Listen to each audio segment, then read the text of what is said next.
여러분 안녕하세요. 오늘은 조금 특별한 주제로 여러분을 찾아왔습니다. 네, 바로 국민 편의를 위해 규제와 제도를 적극적으로 개선하여 적극행정 유공포상을 받은 관세청, 금융위원회, 국토교통부의 우수 사례를 중심으로 성공적인 적극행정에 대해서 알아보는 시간을 가져보려고 합니다.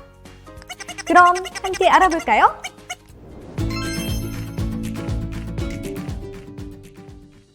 첫 번째로 소개해드릴 사례는 관세청의 휴대폰 통관 절차 개선을 통한 입국 절차 간소화 사례입니다. 여러분, 혹시 입국할 때 세관에 꼭 제출해야 하는 게 무엇인지 알고 계신가요? 네, 바로 휴대폰 신고서입니다. 기존에는 세관 신고 대상 물품이 없어도 입국자라면 휴대폰 신고서를 반드시 작성하여서 세관에 제출해야 했었는데요. 그러다 보니 불필요한 시간 소모로 많은 불편을 초래하기도 했습니다. 이에 관세청은 신고 대상 물품이 있는 여행자만 신고서를 작성하도록 제도 변경을 추진했습니다.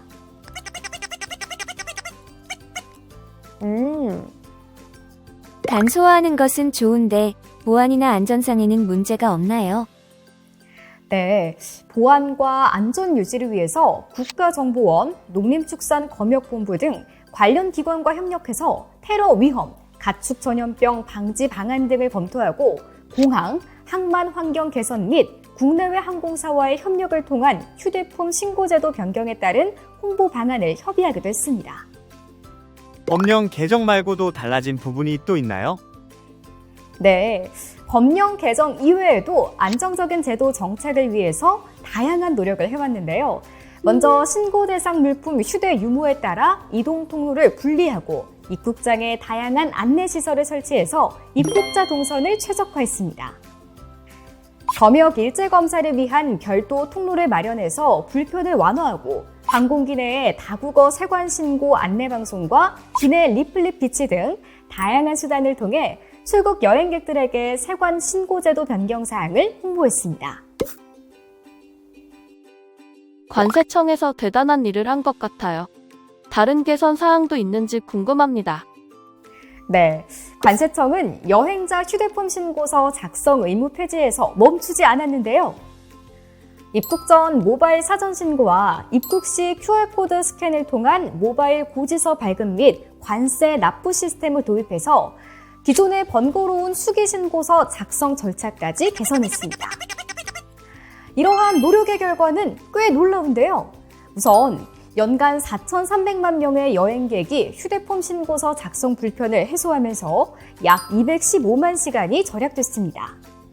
이러한 간소화는 외국인 관광객 유치 증가와 함께 연간 약 3억 7천만 원의 신고서 제작 예산 절감, 과세 통관 시간 70% 단축 등 다양한 성과로 이어졌습니다.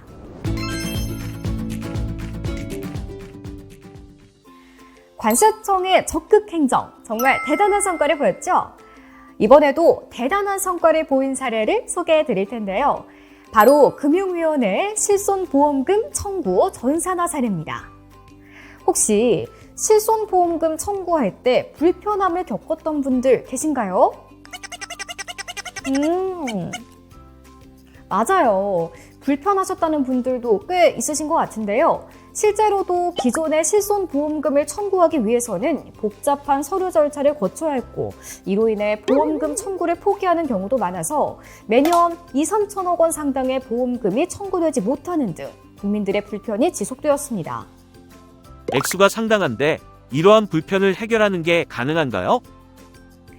사실 실손보험 청구 전산화는 2009년 국민권익위의 권고로부터 제기되었지만 의료계의 반대로 오랫동안 지연됐습니다. 국회에서도 관련 법안이 다수 발의되었으나 이해관계자 간의 갈등으로 인해 2022년까지 실질적인 논의가 이루어지지 못했는데요. 맞아요. 꽤 오랜 시간이죠. 이에 금융위원회와 디지털 플랫폼 정보위원회는 보건복지부 등 관계기관과 협력해서 의료계, 보험업계, 소비자단체 등과 지속해서 협의하고 다양한 논의 채널을 통해서 의료계를 적극 설득하기 시작했습니다. 특히 대통령직 속 디지털 플랫폼 정보위원회 내 실손 청구 전산화 TF를 구성해서 2022년 10월부터 실손 청구 전산화를 위해 다양한 이해관계자들과 협의를 적극적으로 진행했습니다. 이외에도 의사협회 간담회, 토론회, 국회 공청회 등 모든 형태의 토론회에 적극 참여하면서 논의의 끈을 놓지 않고 협의를 지속해 나갔는데요. 이후 금융위원회는 의료계와 소비자단체 등의 요구사항을 수렴해서 14년 만에 보험업법 개정을 추진하게 되었습니다.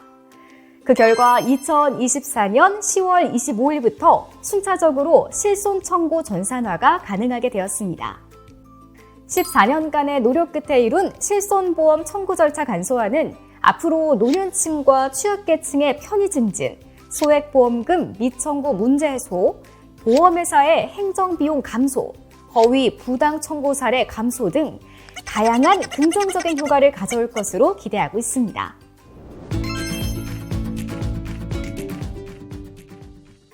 마지막으로 소개해드릴 사례는 국토교통부의 생체 정보를 이용한 신분 확인 시스템 도입 사례입니다. 기존의 공항보안 검사는 보안요원의 추작업 신분 확인 방식으로 대기 시간이 길고 보안 사고도 지속적으로 발생한다는 문제점이 있었어요. 이러한 문제를 해결하기 위해서 국토교통부는 생체 정보를 활용한 신분 확인 시스템 도입을 추진했습니다. 생체 정보를 활용할 수 있는 법적 근거를 마련하고 인천공항공사 자체 시스템 구축을 추진해서 2020년 6월 법무부, 경찰청 등이 보유하고 있는 생체 정보를 공항공사가 이용할 수 있도록 법적 근거를 마련했습니다. 그럼 바로 시행된 건가요? 제 기억으로는 최근이었던 것 같은데. 네, 맞아요. 2020년 6월 공항에서 생체 정보를 활용할 수 있도록 관련 법이 개정되었음에도 개인정보보호, 보안 및 그에 따른 책임 문제 등 각 기관의 견해차가 있었고요. 스마트 패스 시스템 구축에 대한 의견차도 좀처럼 좁혀지지 않아서 시행령 개정이 3년간 지연되었습니다. 꽤 복잡했던 것 같은데 어떻게 해결된 건가요? 당시 국토교통부 담당자였던 이정윤 사무관님은 승객 대기 시간 단축과 보안 사고 예방이라는 시행령 개정에 강력한 추진 의지를 갖고 관련 기관과 협의를 지속하며 적극적인 설득 활동을 추진했는데요. 그 결과 승객 본인 일치 결과만 인천공항공사에 제공하는 방식으로 시스템을 연계하면서 3년간 표류했던 시행령 협상을 성공적으로 마무리했습니다. 또한 스마트 패스 시스템을 구축해서 2023년 7월 안면인식 스마트 패스를 시범 도입함으로써 국민들의 편의를 크게 향상시켰습니다. 이정윤 사무관님께서는 제4회 적극행정 유공포상자로 선정되어 녹조 근정훈장의 영예를 안으셨는데요. 오늘 이 자리에서 사무관님의 이야기를 함께 들어볼까요?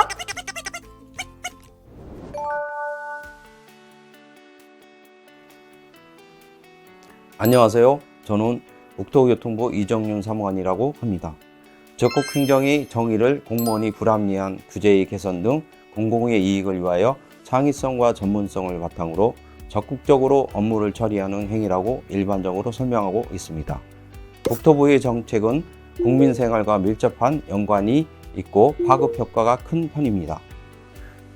제가 보기에 적극 행정은 기존의 방식으로 했을 때 추진이 안 되었던 것을 실패하더라도 다양한 새로운 접근 방식을 시도 적용하여 병목 형상이 있는 것을 풀어나가는 것이고, 이로 인해 보다 나은 대국민 편익을 빠른 시기에 제공하는 것이라고 생각합니다.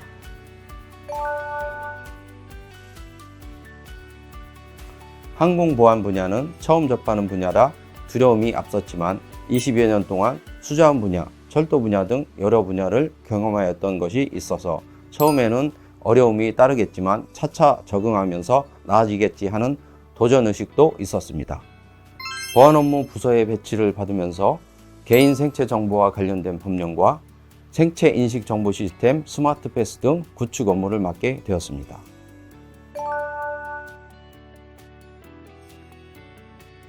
생체 정보 활용의 근거가 되는 항공보안법은 개정되었지만 관계기관과 이견차로 구체적인 방법에 대한 합의점을 찾지 못해 항공보안법 시행령 개정이 3년 이상 지연되었습니다.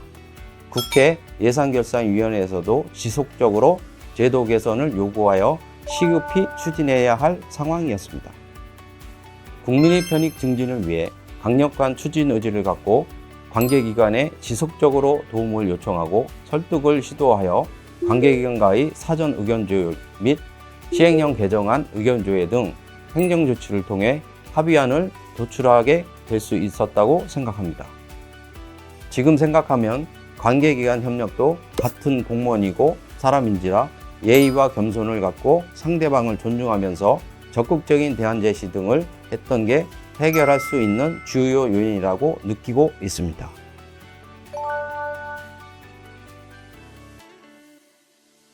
사안마다 상황은 다르지만 관계기관과 연관된 법, 제도나 사업의 경우에는 공공의 이익에 부합하고 협의부서와 관계부처의 입장을 훼손하지 않으면서 상호의 입장 반영, 이견 조율과 합의점 도출 등이 매우 중요한 요소라고 생각합니다.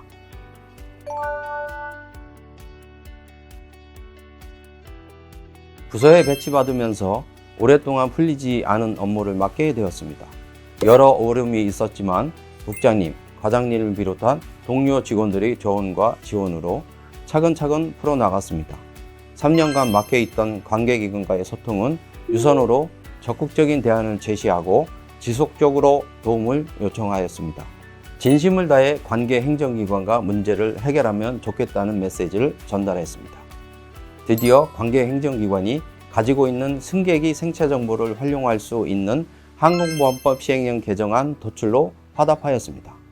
어려움에 굴하지 않고 적극적인 대안을 제시하고 지속적인 설득, 이해, 도움을 요청하면 좋은 결과를 얻을 수 있고 이 결과로 국민의 편익 향상에 도움이 된다는 생각에 큰 자부심을 갖게 되었습니다. 또한 항공보안법 시행령이 완비되지 않는 상태에서 차선책으로 항공기를 탑승하려는 승객이 안면 정보를 사전 동의를 받아 신분을 확인하는 스마트 패스 시스템을 인천공항에 구축 중이었습니다. 2023년 여름철 성수기에 맞춰 인천공항 출국장 탑승구 지역에 스마트 패스 시범 서비스를 조기에 도입하도록 하였고 보도자를 통해 대국민 홍보를 극대화하였습니다. 국민의 불편 해소와 편익을 증진하게 되어 적극 행정한 보람을 느낄 수 있어 뿌듯했습니다.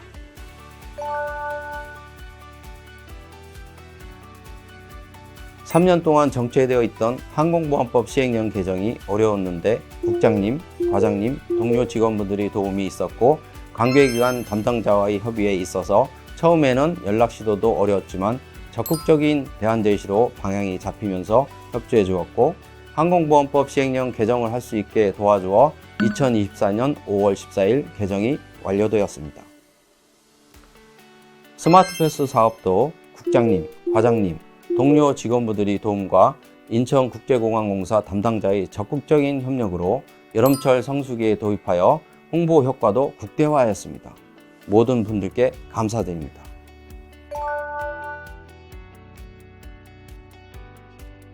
현안이 생기면 피하지 않고 적극적인 대안 제시와 그때그때 다양한 새로운 접근 방식을 시도 적용하여 병목 현상이 있는 곳을 풀어나가는 것이 적극 행정의 시작이라고 생각합니다. 새로 맡은 일에 있어서 기존에 하던 방식이 불합리하면 새로운 방식을 시도하여 더 좋은 결과물을 도출하려는 마음가짐을 갖고 관계자와 협의할 때 설득과 이해가 필요하다면 예의와 겸손을 갖고 상대방을 존중하고 진심으로 대하면서 업무에 임하고 싶습니다. 네, 여러분. 이정윤 사무관님의 인터뷰까지 만나보셨습니다. 오늘 시간을 통해서 적극 행정을 했던 실제 사례를 들어보니 어떠셨나요?